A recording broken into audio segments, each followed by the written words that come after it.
औज़ुबिल्लाहिमिनश्शैतानिर्रजीम बिस्मिल्लाहिर्रहमानिर्रहीम। Welcome friends, आज हम डिस्कस करेंगे हमारा नेक्स्ट टॉपिक विजयनगर किंगडम के बारे में।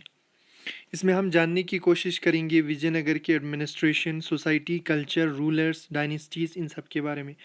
तो डिस्कशन करने से पहले आपसे एक गुजारिश है, मेरे साथ चैनल को सब्सक्राइब करना आप बिल्कुल भी मत भूलिएगा। तो चलिए शुरू करते हैं। विजयनगर किंगडम को यानी उसका इस्टेब्लिश हुआ था 1336 से 1672 के बीच में। Vijayanagara kingdoms lies in Deccan to the south of Bahmani kingdom. Vijayanagara kingdom जो है आज के साउथ में पाया जाता है, कर्नाटका, केरला, तमिलनाडु के एरिया में, जो कि उस समय बेहमानी किंगडम के साउथ रीजन में था। Vijayanagar periods can be divided into 4 dynasties. Vijayanagar जो किंगडम के पीरियड हो, हम उनको 4 शासन में यानी डायनेस्टीज में डिवाइड किया जा सकता है। उसमें सबसे पहला संगमा डायनेस्टी, फिर सुलवा डायनेस्टी, फिर तुलवा डायनेस्टी एंड अरावडू डायनेस्टी। उनमें से सबसे यानी इम्पोर्टेंट जो है और स्ट्रॉन्ग तुलावा डायनेस्टी को माना जाता है। अब हम देखेंगे कि कहाँ से हमें यानी विजयनगर एम्पायर के बारे में पता चलता है, उनकी यानी हिस्ट्री के बारे में हमें कहाँ से देखने को मिलता है। तो उसमें हम आर्कोलॉजिकल सोर्स की बात किया जो पुराने चीज़ों के द्वारा हमें उस एम्पायर का डायरेक्शन मिला, उसकी बात किया जाए तो Srirangam copper plate inscription of Deva Raya second provide the genealogy and achievements of Vijayanagar empire. उसमें यानी श्रीरंगम आज के तमिलनाडु में एक जगह है, वहाँ पे एक कॉपर प्लेट पे उनका यानी इंस्क्रिप्शन पे उन पर लिखा गया है, जिसको देव राया सेकंड के द्वारा प्रोवाइड किया था। उसमें हमें यानी क्या क्या अचीवमेंट था, विजयनगर में रूलर्स ने क्या क्या अचीव किया था, उनका कहाँ से जेनेसिस हुआ था, उन चीज़ों के बारे में हमें पता चलता है। Hampi ruins and other monuments provide information on cultural contribution of Vijayanagar ruler. जो आज के कर्नाटका में हम्पी रूइंस पे जो जो भी मोनूमेंट्स है पुराने, उनसे हमें पता चलता है कि विजयनगर ने उस समय की यानी सोसाइटी में क्या, उस समय के कल्चर में क्या उन्होंने कंट्रीब्यूट किया था। Numerous coin issued by the Vijayanagar ruler contain figure and legend explaining their titles and achievement. बहुत सारे कॉइन इशू किया थे उस समय विजयनगर एम्पायर के द्वारा। उन कॉइन्स पे यानी उन रूलर्स का यानी नक्शा होते थे और उनके टाइटल्स और उन्होंने क्या क्या उन अपने रूल में लाइफ टाइम में अचीव किया था, वो सब वहाँ पे लिखा हुआ होता था। तो ये देख सकते हैं आप विजयनगर एम्पायर के दौरान आज के ज़माने में यहाँ पे कर्नाटका, मैसूर, उस टाइप में वो वहाँ यानी बेहमानी किंगडम के नीचे आपको देखने को मिल सकता है। सबसे पहले हम डायनेस्टी की बात किया जाए तो उसमें संगमा डायनेस्टी की जिक्र आता है। संगमा डायनेस्टी का जो फाउंडर थे हरिहरा फर्स्ट और बुक्का फर्स्ट। उन्होंने फाउंड किया था विजयनगर एम्पायर को 1336 में। They were originally served under the Kakatiya ruler of Warangal. हमने ये भी पहले भी देख चुका है, जो मुगल टाइम पे भी हुआ, सॉरी जो यानी दूसरे दिल्ली सल्तनत के टाइम पे भी कोई भी वो वंशक रह चुके होते हैं, तो वो लोग किसके वंशक थे? वो लोग काकतीय रूलर थे जो कि वारंगल एरिया में थे। वारंगल के they were went to Kampili where they were imprisoned and converted to Islam. पहले तो वो लोग यानी काकतीय रूलर के अंदर थे, तो बाद में उनको यानी इम्प्रिजन कैद कर दिया था और यानी इस्लाम में कन्वर्ट किया था। बाद में जाके later they return to Hindu fold at the initiative of saint Vidyaranya. मगर बाद में विद्या रानिया के द्वारा उनको उनके यानी मुसलमानों के कब्जे से छुड़ाया और फिर से हिंदू फोल्ड में उनको हिंदू धर्म में कन्वर्ट किया। दे वर प्रोक्लेमेड देयर इंडिपेंडेंस। यानी उनको यानी कैद से छुड़ाने के बाद उन्होंने अपना इंडिपेंडेंट एक सिटी का निर्माण किया, विजयनगरा। उस विजयनगरा नाम यानी मीन सिटी ऑफ विक्ट्री के नाम से, कि on the south bank of Tungabhadra river. अब हम देखेंगे clash between Vijayanagara and Bahmani kingdom. हमने पहले मैप में भी देखा कि विजयनगर और बेहमानी किंगडम का बॉर्डर यानी एक साथ सटीक पे था, तो उनका ऑब्वियसली बात है वार होना, लड़ाई होना एक आम सी था। और उनमें क्लैश का क्या रीज़न था, कॉन्फ्लिक्ट का? उन दोनों में कन्फ्लिक्ट तो होते रहते थे, मगर उसका रीज़न क्या था? Reason for dispute who will control Raichur Doab, the region between river Krishna and Tungabhadra and fertile area of Krishna Godavari delta. यानी उन दोनों पे जो यानी विजयनगर और बेहमानी किंगडम के बीच में जो वार चलते थे, उसका मेन रीज़न था रायचूर द्वाब। रायचूर द्वाब मीन्स आपको सिंपली समझा तो किसी दो नदी के बीच में जो एरिया पाए जाते हैं, लैंड पाए जाते हैं, वो यानी एक सख्त जरखेज होते हैं, तो उस चीज़ के लिए था रायचूर द्वाब के लिए। दूसरा कृष्णा गोदावरी के डेल्टास पे, ठीक। Bukas first strengthened the city of Vidyanagar and renamed it Vijayanagar. Bukka first और हरिहरा फर्स्ट जो है फाउंडर थे बुक्का फर्स्ट के द्वारा, यानी विजयनगर एम्पायर को स्ट्रेंथ किया और सिटी का नाम दिया विजयनगर. ठीक, विद्यानगर सिटी को स्ट्रेंथ किया और नाम दिया बाद में विजयनगर. उसी के नाम से यानी इस एम्पायर का नाम यानी लिया गया है विजयनगर से. He restore it harmony between Warangal विश्वास एंड द जैन्स. उस समय ये होते थे जो वहाँ पे अलग अलग रिलीजन धर्म के लोग रहते थे, धर्म में भी अलग अलग कास्ट के अलग अलग जाति के, तो उनमें वार चलते थे खासकर विश्वास और जैन्स के बीच में. उसको यानी उसके द्वारा सुलझाया गया. ठीक, अब हम उसमें देवराया सेकंड को, he was the grand son of देवराया फर्स्ट. जो इसके बाद रूलर कौन है, बुक्का फर्स्ट, हरिहरा फर्स्ट के बाद देवराया सेकंड, यानी देवराया फर्स्ट जो है हमने देखा third son of Harihara second था. ठीक, थर्ड सन ऑफ हरिहरा. ठीक, सॉरी था देवराया, he was the third son of Harihara. His great achievement was his irrigation work where a dam was built across Tungabhadra with channel leading to Sti. देवराया first का एक important achievement क्या है, उसने बहुत सारे इरिगेशंस एग्रीकल्चर के लिए काम किया, इरिगेशन वर्क्स को इस्टेब्लिश किया और उसमें से एक इम्पोर्टेंट एक डैम को बनाया था जो तुंगभद्रा रिवर पे. ठीक, अब हम देखेंगे उसका नेक्स्ट रूलर देवराया second.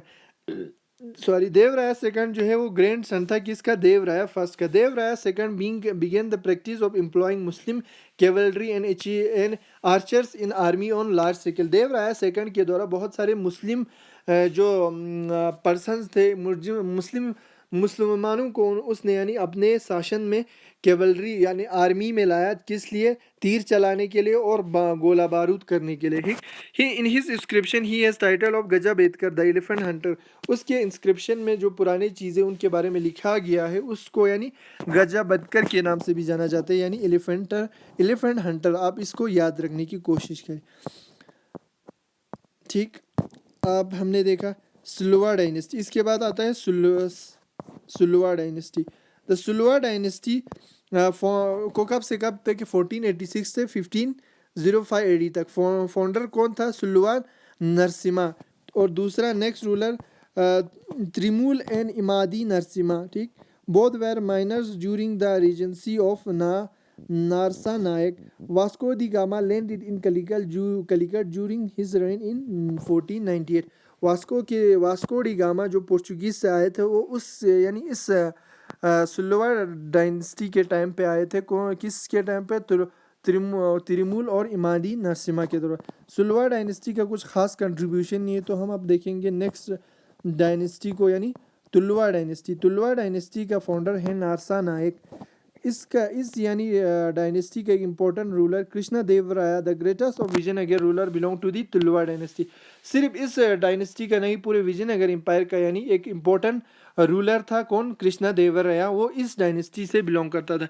He possess grand military ability, imposing personality and high intellectual quality. उसके द्वारा बहुत सारे यानी ग्रेट मिलिट्री को स्ट्रेंथ किया था. उसके द्वारा अपने जो मिलिट्री पर्सनल से उनकी यानी पर्सनैलिटी पे उसने ध्यान दिया था. एंड वो हाईली इंटेलेक्चुअल थे यानी हाईली क्वालिफाइड थे और वो खुद की यानी पर्सनैलिटी भी बहुत ही एक शानदार थे. इन 1505 Krishna Devaraya armed clash with sultan of Bijapur at Diwani and the sultan Mahmud was severely injured and defeated. 1509 में कृष्णा देवराया के द्वारा क्लैश हुआ था किसके साथ, बीजापुर और दीवानी, सुल्तान ऑफ बीजापुर के साथ दीवानी वाली जगह पे. ठीक, Yusuf Adil Khan was killed and Raichur Doab was annexed. उस समय की यानी बेहमानी किंगडम के बीजापुर सुल्तान ऑफ बीजापुर के यानी एक रूलर यूसुफ आदिल खान को मारा गया था और रायचूर द्वाब पे कब्जा किया था. किसने, यानी कृष्णा देवराया के द्वारा. ठीक, जो हमने पहले भी देखा था उन दोनों के यानी रायचूर द्वाब के लिए एक युद्ध चलते रहते थे, क्लैश होते रहते थे, किसमें, बेहमानी किंगडम और विजयनगर के बीच में. तो आखिरकार उसको हड़प लिया था किसके द्वारा, विजयनगर कृष्णा देवराया के द्वारा 1509 में. ठीक, taking advantage of victory and disunity of Bahmani sultan दर्राया invaded Bidar Gulbarga and Bijapur and earned the title establish of Yavana kingdom. यानी उसके द्वारा जो बेहमानी किंगडम में ऑलरेडी एक डिसयूनिटी चल रहा था, उन दो यानी विद इन रूलर्स वहाँ पे बेहमानी किंगडम में चल रहा था। तो उसका मौका देखते हुए, उसका फ़ायदा उठाते हुए कृष्णा देवा राय के द्वारा इन्वेड किया बीदर, गुलबर्गा और बीजापुर को। और उसने उसको यानी कब्ज़ा करने के बाद अब अपना टाइटल लक़ब क्या लिया, इस्टेब्लिशमेंट ऑफ यवान kingdom. When he release it Sultan Mahmud and made de facto ruler. उसके बाद उसने सुल्तान महमूद को जो पहले हराया था 1509 में, उसको यानी रिहा कर दिया और एक अपना एक यानी जुगाड़ का और क्या बनाया गया, डी फिक्टो कम पावर वाला एक राजा बना दिया जिसके हाथ में कुछ पावर खास नहीं हो उस तरह के। By that time the Bahmani kingdom was replaced by Deccan sultan. उस समय तक यानी बेहमानी किंगडम का ख़त्म हो चुका था और वो दक्कन सुल्तान के द्वारा ले चुका था। वार विद कलिंग, यानी कृष्णा देवा राय के द्वारा यानी किसके खिलाफ भी लड़ा था, कलिंग उड़ीसा में, जो आज के उड़ीसा में है, उसके खिलाफ भी उन्होंने युद्ध पे किया था। Krishna Deva Raya Orissa campaign was also successful. उस समय जो कृष्ण देवा राय ने उड़ीसा में कैंपेन किया था, युद्ध लड़ने के लिए किया था, वो उसमें भी सफलता हुआ था, उसका यानी जीत मिला था। He defeated the Gajapati ruler Prataparudra and conquered the whole of Telangana. उसके समय के यानी गजपति रूलर को हराया था और तेलंगाना के, आज के तेलंगाना को उसने पूरा कब्जा किया था। ठीक, उसका क्या रिलेशन रहा यूरोपियन के साथ, कृष्ण देवा राय का और इन जनरल तुलवा डायनेस्टी का। He maintain in friendly relation with Portuguese. उस समय हमने देखा कि उस यानी हमने पहले ही जो डायनेस्टीज, इससे पहले वाले डायनेस्टी के टाइम पे, इमादी के टाइम पे, यानी पोर्चुगोज 1498 में वास्को डी गामा आ चुका था, ये हमने देखा। उसने यानी पोर्चुगीज़ के साथ एक दोस्त बारा रिलेशन रखा, दोस्ती बारा। Albuquerque send his ambassador to Krishna Deva Raya. उस समय के जो पोर्चुगीज़ एक किंग थे, उसने यानी कृष्णा देवा राय के दरबार में अपना एम्बेसडर को भेजा था। रिलीजन दो ही विष्णुवाइट, ही रिस्पेक्ट ऑल रिलीजन। वो खुद यानी कृष्ण देवा राय विष्णुवाइट थे, मगर उसके द्वारा यानी हर एक धर्म का अपना एक रेस्पेक्ट दिया जाता था उसके द्वारा। वो यानी सेक्युलर इन नेचर था। लिटरेचर उसके समय क्या क्या यानी उत्पन्न हुआ, कौन कौन से लिटरेचर का एस्टेब्लिशमेंट हुआ। Great patron of literature and art and he was known as Andhra Bhoja. Krishna Deva Raya को आंध्रा बोस के नाम से भी जाना जाते थे। वो क्यों उसको आंध्रा बोस के नाम से जाना जाते थे, क्योंकि वो पढ़ाई लिखाई और आर्ट का बहुत ही शौकीन था और उन चीज़ों को वो यानी सपोर्ट करते थे, लोगों को इनकरेज करते थे लिटरेचर लिखने में, आर्ट्स में, फील्ड में। Eight eminent scholar known as Ashta Diggaja were at the his royal court. उसके दरबार में 8 नवरत्न थे, हमने यानी देख चुका है, जैसे कि अकबर के दरबार में नवरत्न थे। तो 8 रत्न थे, 8 जो इमिनेंट पर्सन थे, स्कॉलर्स थे, वो उसके दरबार में थे। किसके, कृष्ण देव राय के। फिर Allasani Peddana was greatest and he was called Andhra Kavita Pitamaha. उनमें से उस 8 स्कॉलर में से सबसे तगड़ा जो अल्सानी पितानी के नाम से था, जिसको यानी आंध्र कविता पितामह यानी grand father of Telugu poetry के नाम से भी जाना जाता है। ठीक, his important work include Manucharitra and Hari Katha Saram. यानी अलसानी पिताका के द्वारा क्या क्या लिखा था, कौन से इम्पोर्टेंट वर्क को लिखा था, उसमें मनुचित्रा और हरिका था संगम को, सरम को लिखा था। बंगाली सुराना एंड तिलानी Ramakrishna were other important scholar. उनमें से जो पहला तो हमने देखा अलसानी पिताना, उसके बाद Pingali Surana and Tenali Ramakrishna were other important scholar, और 2 इम्पोर्टेंट स्कॉलर थे। Krishna Deva Raya himself author a Telugu work अमुक्तमलया।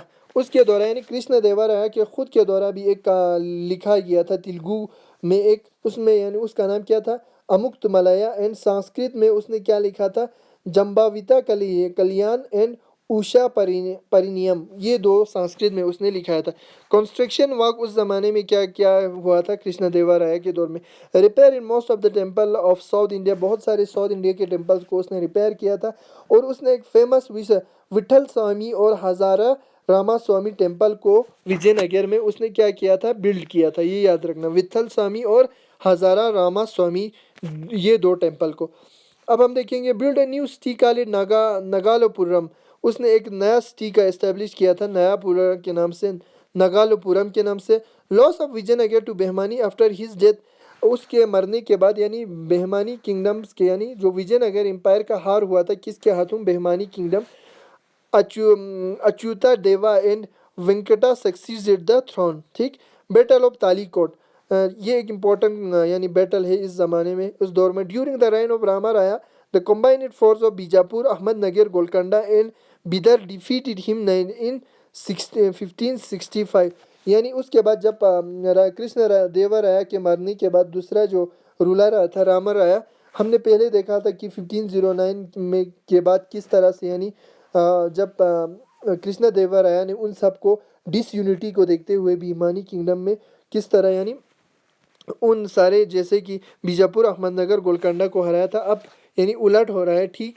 Battle of Talikota में क्या हुआ था, जो वो तीनों जो रूलर्स थे बीजापुर के, अहमदनगर के और गोलकोंडा के, उन सब बिदर उन सब वो सब मिल के यानी राम राया को हराया था 1565 में। उस बैटल का नाम क्या है, राक्षसी तंगड़ी के नाम से भी उस बैटल को जाना जाता है। राम राया वॉज इम्प्रिजनेड एंड एग्जीक्यूटेड, राम राया को यानी कैद किया था और बाद में उसको मार डाला गया था, ठीक। The city of Vijayanagar was destroyed, जो इम्पोर्टेंट यानी उसी के नाम पे विजयनगर एम्पायर का नाम गठित किया था, उस सिटी को यानी तबाह किया था, ठीक। This battle was generally considered to be mark the end of Vijayanagar empire, इस बैटल को यानी आमतौर पर विजयनगर एम्पायर का यानी एंड के नाम से भी माना जाता है। However Vijayanagar kingdom exist under the Aravidu dynasty for about another century, मगर उसके बाद भी यानी विजयनगर एम्पायर का यानी कंटिन्यू चलता रहा। विजयनगर एम्पायर का कौन से डायनेस्टी के अंदर, अरावैडू डायनेस्टी के अंदर, 1 सेंचुरी तक, ठीक। Tirumala, Sriranga and Venkata third were the important ruler of this dynasty, इस यानी अरावैडू डायनेस्टी के तिरुमाला, श्रीरंगा और वेंकटा सेकंड जो है वो इम्पोर्टेंट रूलर के नाम से जाना जाता है। विजयनगर एम्पायर के हम एडमिनिस्ट्रेशन की बात करेंगे कि किस तरह के एडमिनिस्ट्रेशन थे वहाँ पे। वेल ऑर्गेनाइज्ड थे एडमिनिस्ट्रेशन, वेल ऑर्गेनाइज्ड थे यानी इन द सेंस अलग अलग डिपार्टमेंट थे अलग अलग चीज़ों को देखने के लिए। और king enjoyed absolute authority in executive, judiciary and legislative matter, जो राजा का यानी हर एक चीज़ में, एग्जीक्यूटिव में, जुडिशियल और लेजिस्लेटिव मैटर में अपना एब्सोल्यूट अथॉरिटी था उसका, यानी राज चलता था। The succession to the throne by principal of heredity, यानी जो थ्रोन पे कौन कौन यानी किंग बनेगा वो हेरिडिटी था, यानी अगर बाप अगर किंग है तो उसका बेटा किंग बनेगा, उस तरह से था यानी, ठीक। अगर जैसे कि कृष्ण देवा राया किंग था तो उसका बेटा यानी किंग बनेगा उसके मरने के बाद।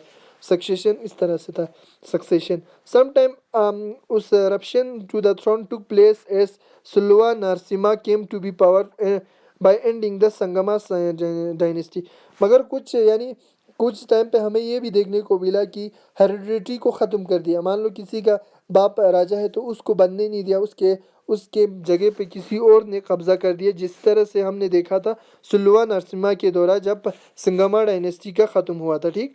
A Raja was divided into regions, राज्य को यानी उस समय के रीजन, राज्य को पूरे उसको यानी उस एम्पायर को अलग अलग रीजन में डिवाइड किया था, जैसे कि Kottam into region Kottam and further divided into country, उसमें उस रीजन एम्पायर को अलग अलग रीजन में यानी रीजन में इसको डिवाइड किया था। उसके बाद कंट्री में डिवाइड किया था, कंट्री को नाडु कहता था, एंड सब डिवाइड इनटू म्यूनसिपैलिटीज़, और नाडु कंट्री को फिर से यानी सब डिवाइड किया था म्यूनसिपैलिटीज़ में, उसको कहते थे कंपना, ठीक। Vijayanagar hereditary families ruled their respective territories and paid tribute to their empire, ठीक। while some areas such as Kalandi and Madurai come under the direct supervision of commander, ये चीज़ याद रखना, कुछ एरियाज यानी कुछ region within Vijayanagar empire के अंदर कमांडर के अंदर आते थे, ठीक। उसका कौन कौन से, उनमें से कलंदी और मदुराई जो है वो यानी हेरिडेटरी किंग के अंदर नहीं आते थे बल्कि कमांडर के अंदर उनको यानी चलाया जाता था। Vijayanagar ruler give full power to the local authorities in the administration, ये एक इम्पोर्टेंट यानी एक लाइन है, इसको आप याद रखने की कोशिश करो। विजयनगर एम्पायर में लोकल अथॉरिटीज़ थे, जितने भी लोकल लेवल पे म्यूनसिपैलिटीज़ हुआ, आज के एग्जांपल में लिया जाए तो पंचायत हुआ, उनको यानी फुल पावर दिए थे कि वो एडमिनिस्ट्रेशन किस तरह से डे टू डे यानी प्रशासन को चलाना है, एडमिनिस्ट्रेटिव काम को चलाना है। रेवेन्यू इनकम, यहाँ वो हम देखेंगे विजयनगर एम्पायर का रेवेन्यू कहाँ से आते थे। Main source of income was land revenue, जो यानी मेन सोर्स क्या था, लैंड से जो ट्रिब्यूट देते थे लोगों के द्वारा, वही था 1/6 ऑफ प्रोडक्ट। जो जितने भी प्रोडक्शन हुआ है उनमें से 1/6 को यानी क्या इसको देना है, स्टेट को देना है, ठीक। Other source of income tributes and gift from vessels and feudal chiefs, customs collected at the port, tax on virus profession. उसके द्वारा यानी रेवेन्यू के द्वारा दूसरे जो भी ट्रिब्यूट्स दिए जाते थे या गिफ्ट्स दिए जाते थे फ्यूडल चीफ्स के द्वारा, उस समय जो लैंड लॉर्ड के द्वारा, या कस्टम्स को कलेक्ट किया, ट्रेड को एक दूसरे से जो दूसरे जगह ट्रेड करने पे जो टैक्स लिया, उनको यानी रेवेन्यू में गिना जाता था स्टेट के, ठीक।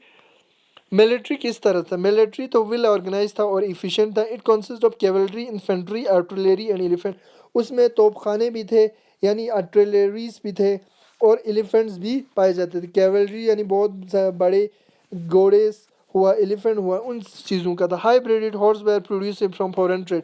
उस समय बहुत तगड़े नस्ल के जो घोड़ों को वहाँ से यूरोप से यानी इंपोर्ट किया जाता था, ठीक।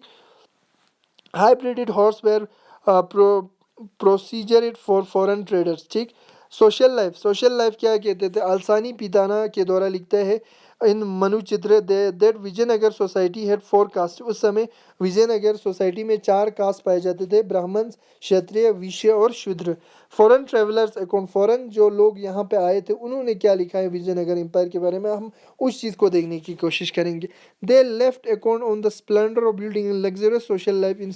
उन्होंने ये कहा कि वहाँ पे जो विजयनगर एम्पायर में लाइफ है वो बहुत यानी लग्जरियस है, यानी और सोशल, बहुत सारे बड़े बड़े बिल्डिंग्स है और लाइफ इजी है लोगों का, यानी लग्जरियस है।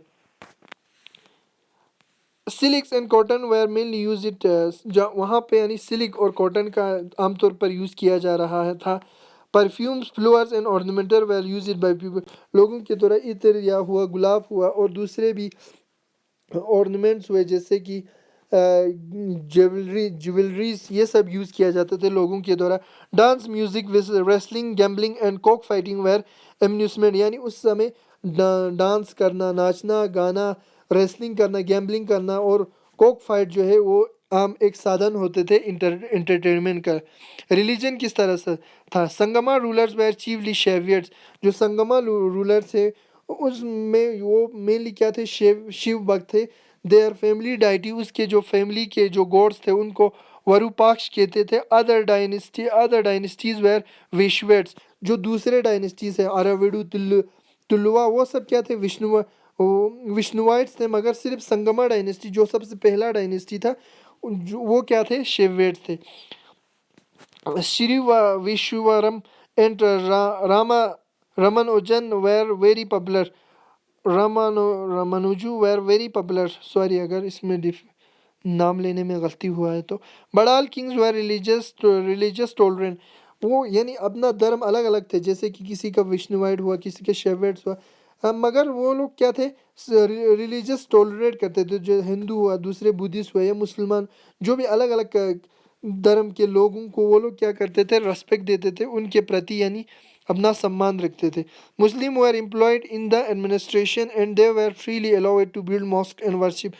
इससे हमें देखने को मिल सकता है कि कितना यानी टॉलरेट थे मुसलमानों को, यानी उस समय के जो यानी ट्रेडर्स थे उनको अपना यानी जो मस्जिदें बनाने के लिए या जो भी गिरजाघर है जो भी वो वर्शिप करते उन चीज़ों को वो बना सकते थे अपने सहूलियत के हिसाब से। अब हम देखेंगे विजयनगर एम्पायर में वुमेन का क्या पोजीशन था। नॉट इम्प्रूव्ड, वुमेन का पोजीशन को कुछ खास इम्प्रूव नहीं हुआ था। Were some of them were learned, मगर उनमें से कुछ महिलाएं जो है वो पढ़े लिखे थे। Ganga Devi, wife of Kumara Kampa, author it the famous work Madhura Vijayam. उस समय के एक गंगा देवी के द्वारा, जो कि वाइफ था कुमारा का, उसने एक इम्पोर्टेंट वर्क लिखा है, बुक लिखा है मधुरावाजियम के नाम से। According to Nuniz, a large number of women were employed in royal places as dancers, domestic servants and, यानी उस समय नूजून के हिसाब से बहुत सारे यानी औरतों को वहाँ पे जो दरबार है राजा के, उसमें डांसर के तौर पर यानी काम दिया जाता था, और डोमेस्टिक सर्वेंट यानी घरों में काम करने के लिए या महलों में काम करने के लिए उनमें उनको यानी एम्प्लॉय किया जाता था। Devadasi the attachment of dancing girls temple were practice, यानी छोटे छोटे गर्ल्स को, बच्चों को यानी टेम्पल में दिया जाता है डांस करने के लिए, वो प्रथा यानी उस समय पे आम था। ठीक। Paes gives account to the flourishing devadasi system. ठीक। Polygamy was prevalent among royal families, जो आम जो अमीर ख़ानदान है, जो राजा महाराजा के दरबारों में क्या होता था, उनके फैमिलीज़ में यानी पोलीगेमी, एक राजा यानी एक मैन बहुत सारे वुमेन से शादी कर सकते थे। Sati was honour it and Nuniz gives a description of it.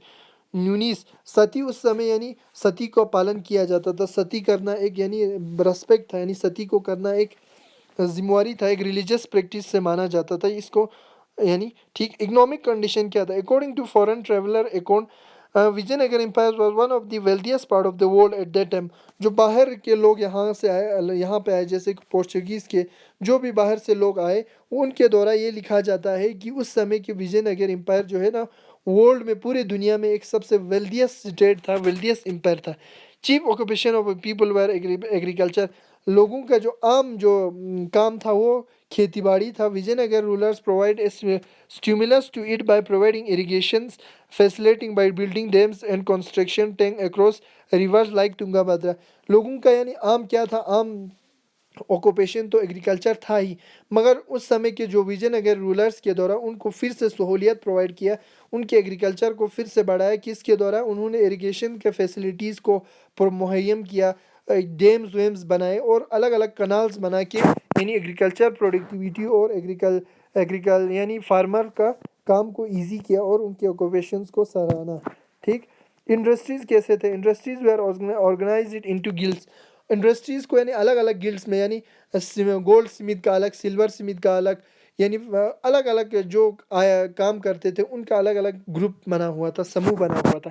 Metal workers and other craftsman flourishing during time, metal के काम करने वाला और दूसरे क्राफ्टमैन का जो कारोबार जो है इस समय बहुत ही यानी फल फूला। Diamonds mine were located in Kurnool and Anantapur district.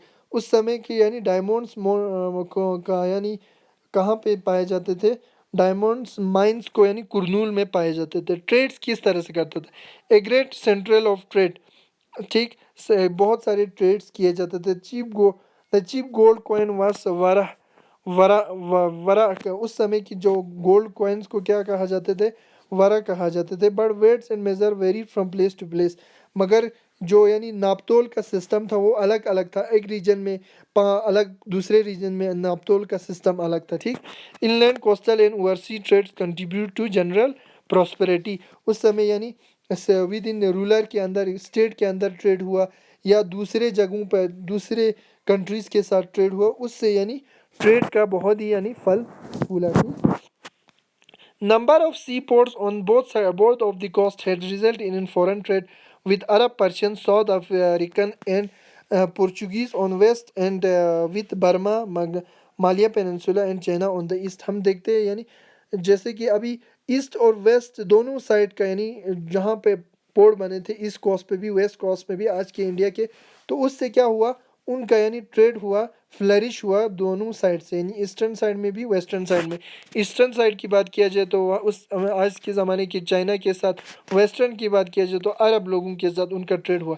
Export में क्या करते थे वो लोग, cotton and silk cloth, spice, rice, iron and sugar, बहुत सारे यानी इन चीज़ों का वो लोग यहाँ से वहाँ बेचते थे। और इम्पोर्ट क्या करते थे, वहाँ से क्या लाते थे, हॉर्स लाते थे, पर्ल्स लाते थे, copper, coral, mercury, China silk and velvet cloths लाते थे। The art of ship making है डेवलप्ड। इस उस समय यानी जो समुद्री जहाज़ का बनाने का जो प्रथा था वो बहुत ही फल फूल रहा था। लैंग्वेज क्या था वहाँ पे, संस्कृत भी चलता था, तेलुगु चलता था, कन्नड़ चलता था और तमिल, इन सारे यानी लैंग्वेज का यानी फल फूला। There were a great development in Sanskrit and Telugu literature.